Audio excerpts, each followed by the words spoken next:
Saudações cinéfilas, como estão vocês? Eu sou Alex Gonçalves, editor do Cine Resenhas. No vídeo de hoje vocês acompanharão a entrevista que eu realizei com o diretor Vinícius Reis e com o ator Chico Dias a respeito de Homem-Onça, produção que foi exibida na semana passada dentro do Festival de Cinema de Gramado e que está estreando agora no circuito exibidor.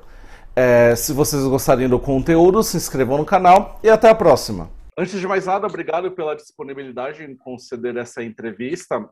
Eu quero iniciá-la fazendo uma pergunta que vocês dois podem responder, que se trata do interesse em relação à parceria que vocês estabelecem novamente com este novo filme, O Homem-Onça, porque vocês trabalharam previamente... eu vi aqui, são aproximadamente 11 anos atrás, em um outro projeto que foi o Praça Sans Penha. Então, eu tenho interesse em saber se desde esse projeto vocês já estavam em conversas para retomar a parceria em algum outro projeto.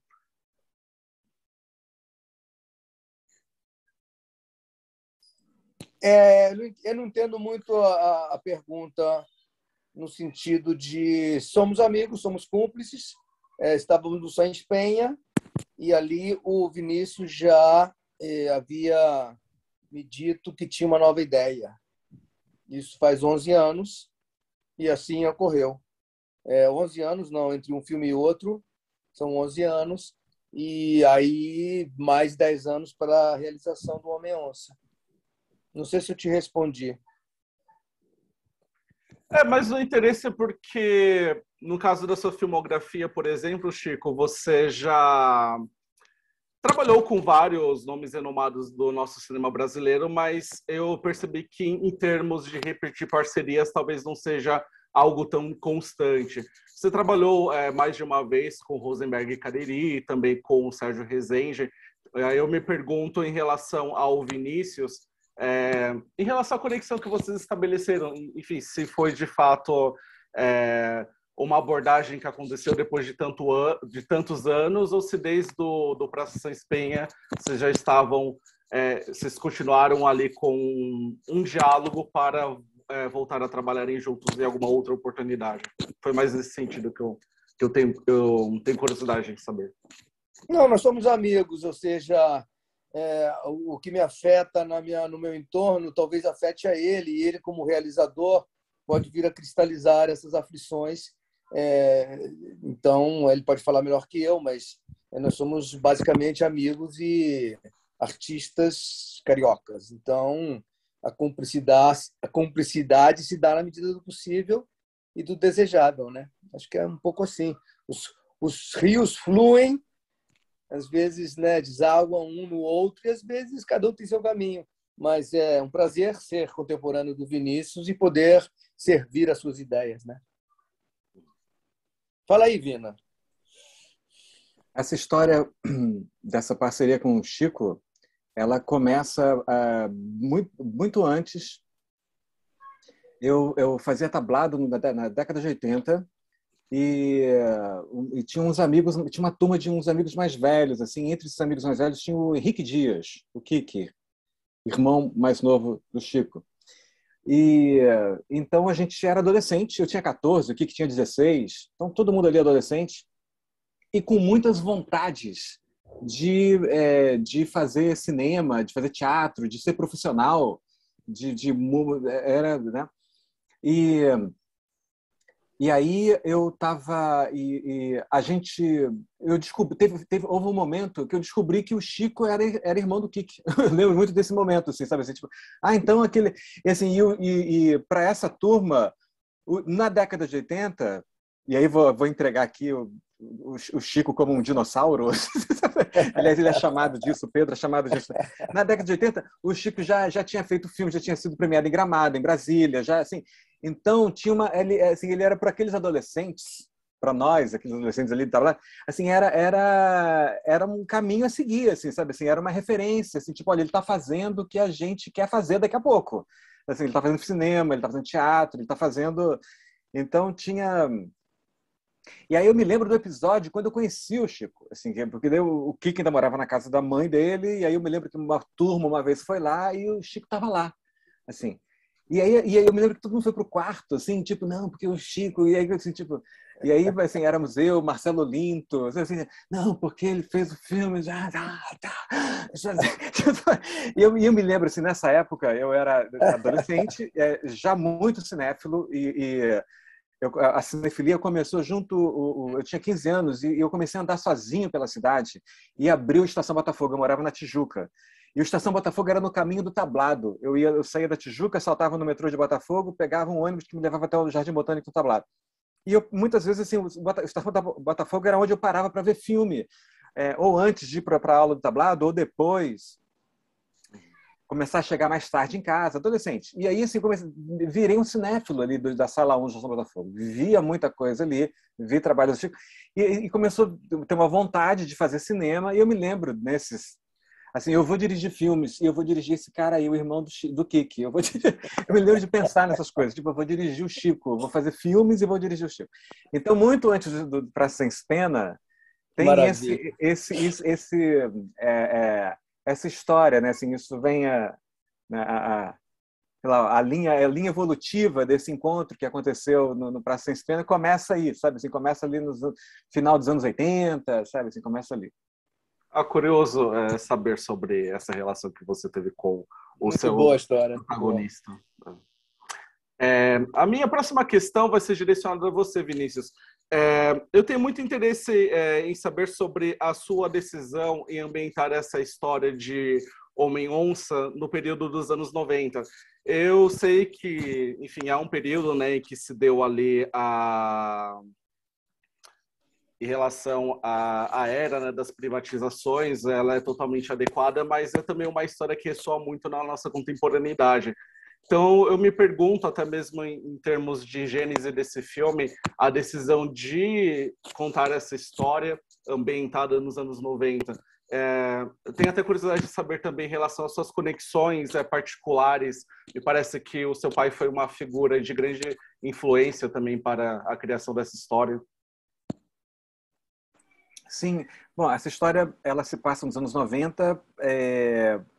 Isso que é um filme que ele é um filme que nasce num ambiente familiar, íntimo. Assim, o meu pai trabalhava na Vale do Rio Doce, ele viveu todo esse processo de reestruturação da Vale e da privatização da Vale.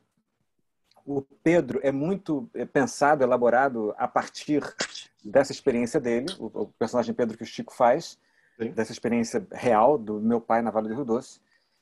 Então, isso aconteceu em 96 para 97.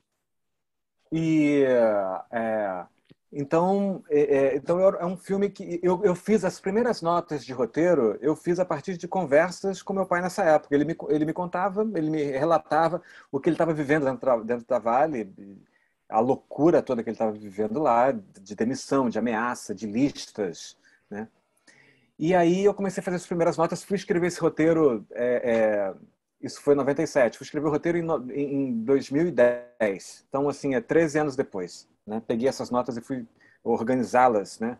Em 2009 eu escrevi um argumento, em 2010 eu escrevi o roteiro. Então assim, sempre foi uma história pensada nessa época, né? E aí uma vontade de contar essa época, bem assim, partindo disso, né? Partindo da história do meu pai, eu vou falar dos anos 90, esse período que ainda não foi retratado, ainda não foi contado. E aí vem toda uma camada de música também. Eu vou ter Pedro Luiz, eu vou ter Chico Science, Nação Zumbi, eu vou ter o Unplugged da Rita Lee, no MTV Unplugged da Rita Lee, que foi lançado na época. O filme tem tem uma camada musical ali que narra essa época, que é muito forte, assim, né? Então era uma vontade de contar assim, a cena a cena do Dantas no escritório novo dele, e ele dizendo assim, 3 pontos de internet, não vamos ter problemas de internet nesse escritório, sabe assim? Então é uma coisa, né, assim, eu me lembro, a gente tinha ponto de internet em casa, né, assim, a gente tinha... então, é uma vontade de ir no detalhe, de estudar essa época, como um fetiche, assim, né? O que tinha, o que não tinha. Sabe? Quando o Gustavo vem visitar a mãe e traz um CD de presente, né, para a mãe. Aquilo, nos anos 90 a gente ganhava CDs de presente, né, de aniversário, de Natal, né, a dificuldade de você abrir o CD e tal. Então, então assim, falar dessa época e vem parte da história do meu pai. E aí, assim, bom, deixa eu entender essa época. E eu tinha 27 anos quando isso aconteceu, então eu vivia intensamente essa época, nesse momento. Assim. Então, assim, uma vontade quase de fazer um documentário sobre aquele momento da minha vida, sabe, assim, né? Então, por isso os anos 90, e que agora tá, né, assim, essa temática a gente está vivendo ela intensamente agora, sabe, assim, de maneira muito violenta, tal. Então coincidiu com tá dialogando com o que a gente está vivendo hoje, né? Mas por isso os anos 90, sabe? Chico, eu quero direcionar agora uma questão a você sobre os desafios que cercaram a composição do Pedro, porque eu vejo que ele é um protagonista que demanda um empenho tanto dramático, psicológico, quanto até físico. E em certos momentos nós temos esse personagem lidando com questões, digamos, físicas, né? Ele se preocupa com as manchas que aparecem no corpo dele. Existe também esse personagem sendo desnudado diante dos nossos olhos, quase que entrando em um instinto primitivo, pelo menos dessa maneira como eu vejo. Mas também existe aqueles momentos em que é exigido muito em relação a uma postura dele quando ele precisa, enfim, demitir os seus colegas. E esse é um aspecto que eu vi muitos colegas que assistiram ao filme apontando sobre o quão ele consegue ser preciso nesse sentimento que cercam as pessoas quando elas, enfim, perdem seus empregos. E eu imagino que para você como ator, talvez esses momentos também tenham exigido muito da sua carga dramática. Então eu queria saber de você sobre os desafios que cercaram a composição do Pedro, nesses dois aspectos, o físico e o emocional. Interessante sua pergunta, mas a gente tem que ver que o ofício exige não é arte, é uma ciência, né? É uma ciência, ou seja, a gente prepara muito. Eu sou uma pessoa que estuda muito. Depois do roteiro definido e próximos à filmagem, existe uma decupagem, uma partitura a ser feita, uma análise não técnica, mas emotiva, para definir a curva do personagem, que é exaustivamente trabalhada. E do grande para o pequeno, ou seja, a gente primeiro entende a curva do filme inteiro, depois da cena inteira, depois do plano inteiro, depois quais são os núcleos motivacionais e que nível de profundidade, quais são as relações e o que se exige do intérprete em cada cena, em cada plano.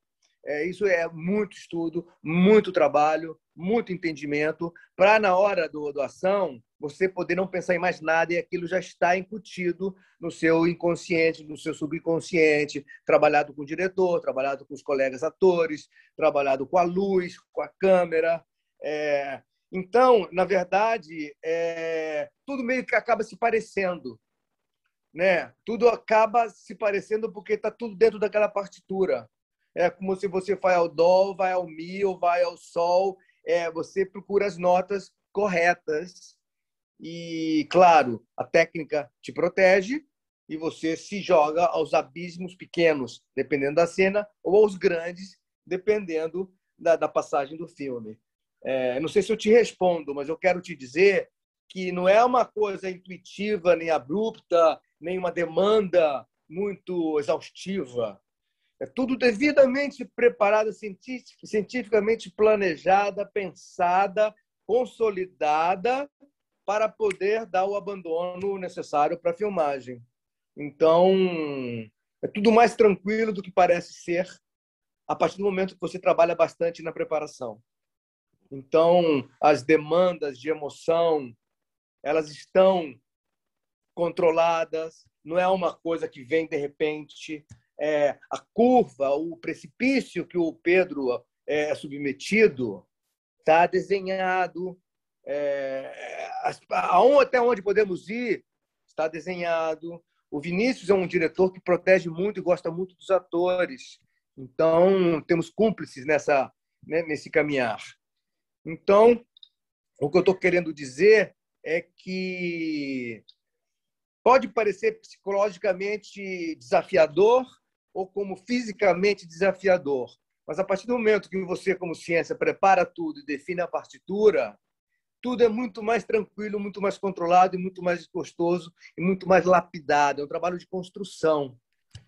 Nós somos seres, acham, as pessoas estão muito mal informadas quanto ao ofício às vezes, que a gente somos pessoas sensíveis, é uma ciência, é uma profissão como outra qualquer, tem que preparar, tem que desenhar bem e saber funcionar. Eu não sei se eu te respondo, mas é que eu quero tirar essa aura de arroubos ou de riscos ou de tentativas, quando tudo é muito mais bem desenhado, mais planejado, mais bem preparado, a gente vai colorindo com calma. E, né? O cinema nos protege muito, ao contrário do teatro. O cinema tem uma lente, tem um microfone, tem uma montagem, tem uma música, tem uma luz. Nós somos muito protegidos, então é um pouco assim. Uhum. Claro, respondido. Sem querer tirar a aura e o glamour do mistério do ofício, mas é um pouco assim mesmo. Uhum. Minha próxima questão vai ser direcionada novamente ao Vinícius. Eu tenho muita curiosidade de saber em relação às escolhas de montagem desse filme, porque nós temos dois tempos sendo transmitidos paralelamente. Eu imagino que, a princípio, talvez você tenha planejado ou mesmo filmado essa história de maneira linear.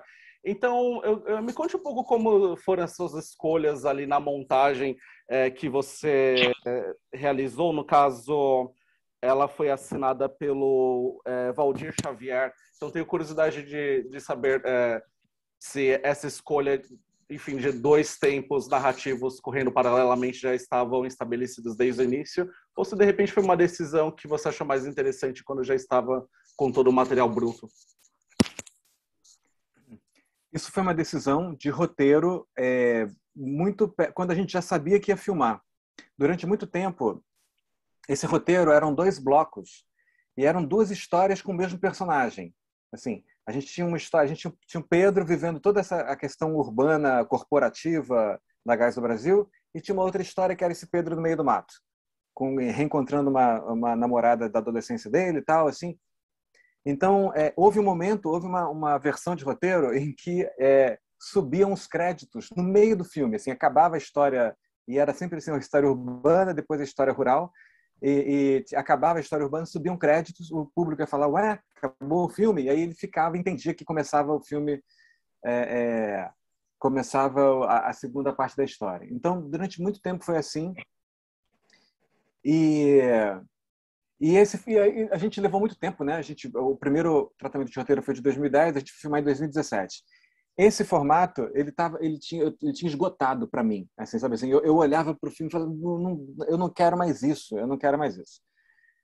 E aí eu trabalhei com 2 parcerias muito importantes nesse processo todo, nesses 7 anos escrevendo o roteiro.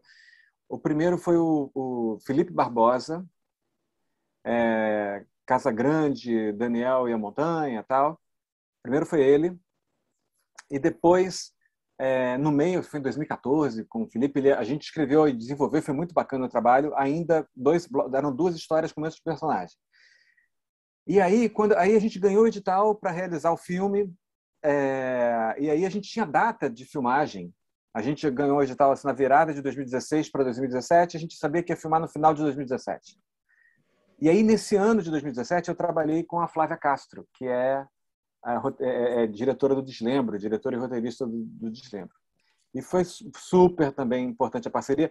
E foi nessa época, quando eu trabalhei com ela, eu cheguei, assim, a gente se encontrou e aí eu tava assim, Flávia, eu quero contar essa história aqui, mas eu não sei se é assim.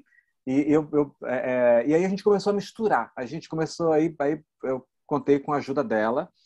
E aí a gente foi para um trabalho de roteiro clássico, assim, a gente fez as fichinhas, assim, os post-its, assim, com um pouquinho maior do que isso daqui, assim, e escrevemos as cenas colorido com canetinha colorida, tal, assim, montamos um tabuleiro, sabe? E a gente ficava, assim, o nosso trabalho de roteirista era muito mais ficar inventando jogos com aquilo, com aquelas cenas, sabe? Assim, a gente depois cada um ia para sua casa e escrevia, desenvolvia uma cena, se estava faltando uma cena, ou escrevia de acordo com o que a gente tinha montado. Mas era ficar montando assim aquele tabuleiro com as cenas, né? Assim. E aí, né, aí chegou no formato de roteiro da filmagem que a gente filmou. E aí, quando a gente acabou de filmar, aí eu fui montar o filme com Valdir Xavier. E aí, esse trabalho, a gente retomou um trabalho de roteiro. Porque daí o filme tinha essa coisa, esses dois... Aí a gente começou a sentir o filme, sentir as idas e vindas, né? A ida pro, assim, aquilo que apontava tão bem no roteiro, na montagem, era frágil. Mas se a gente pegasse aquele bloco lá do final, trouxesse para cá, olha só, agora essa passagem está potente, a saída da cidade para o meio do mato está boa. Então, assim, esse roteiro foi reescrito com o Valdir durante o processo de montagem. Reinventado, o filme foi reinventado. Né?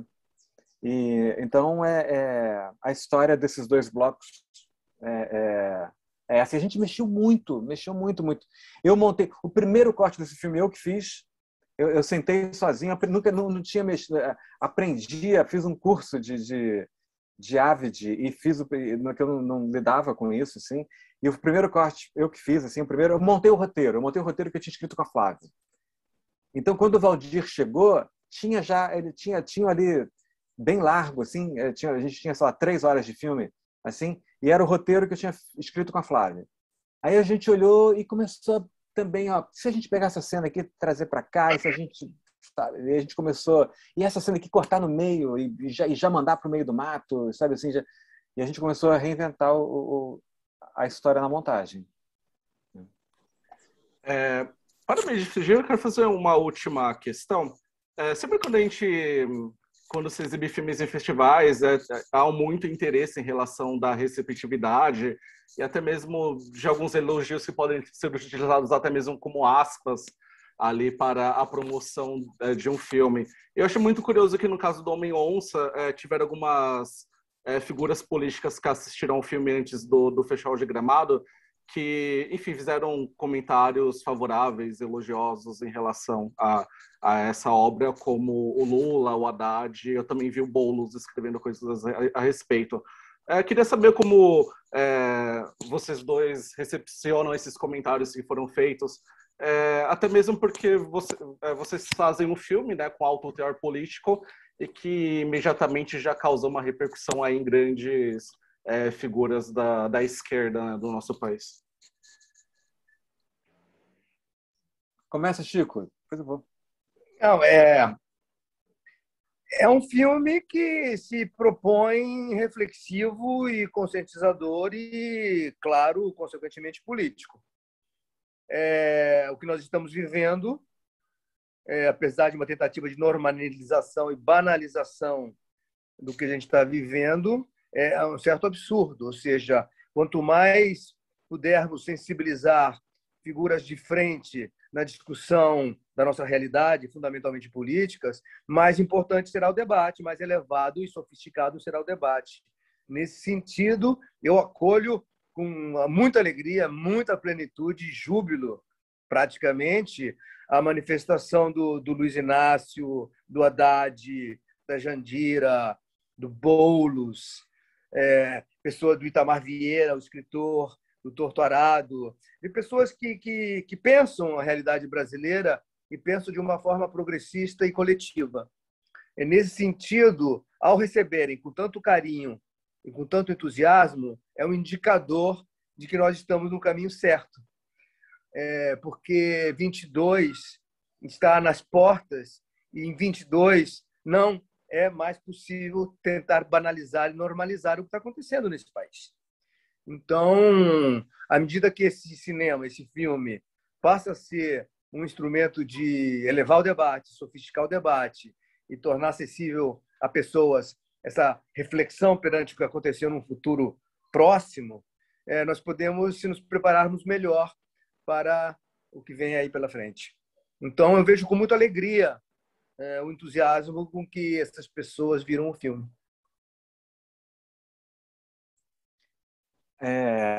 Eu também, complementando aqui o Chico, também vejo com muita alegria. Teve uma coisa... Tem uma coisa que é o seguinte, a gente eu falei, né, que a gente filmou na virada de 2017 para 2018. Então a gente teve eleição em 2018. Eu estava montando o filme em 2018. Eu estava nesse jogo que eu te contei aqui na resposta anterior, eu e Valdir, a gente estava lá montando os blocos, entendendo o meio do mato, Pedro no meio do mato, Pedro na cidade, tal, assim, a gente estava em plena montagem. E aí teve 2018. E aí teve a eleição de 2018. Né? E aí eu lembro, e aí contando essa história aqui pela primeira vez, assim, sabe? Assim, eu lembro na televisão 57 milhões para um, 47 milhões para o outro. E eu me lembro de olhar para esse número, 47 milhões, e falar assim, esses 47 milhões são o público-alvo do Homem-Onça. Não que as portas estejam fechadas para os outros. Eu quero que todo mundo veja. Quero que todo mundo veja e que esse filme toque o coração de muita gente. Mas eu falei assim, eu quero mobilizar eu quero que esses 47 milhões saibam que o Homem-Onça existe. Eu quero conversar com esses 40... Numa ambição, numa coisa muito ambiciosa, quase delirante. Eu quero falar com esses 47 milhões. Né? Então, a consciência do filme que eu estou fazendo e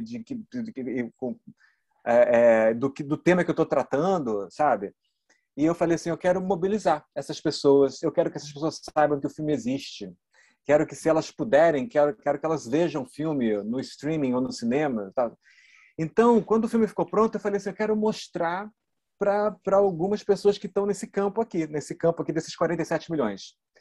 E aí, mais uma vez, o filme é para todo mundo, mas eu queria mobilizar esse recorte do Brasil. Eu queria conversar, numa ambição quase quixotesca, assim, mas assim, eu quero conversar com essas pessoas. Eu quero que eles saibam que o Homem-Onça existe. Então eu fui atrás, fui bater na porta. Você topa ver? Você pode ver? Assim, e aí foi muito bacana e muito importante, muito, sabe?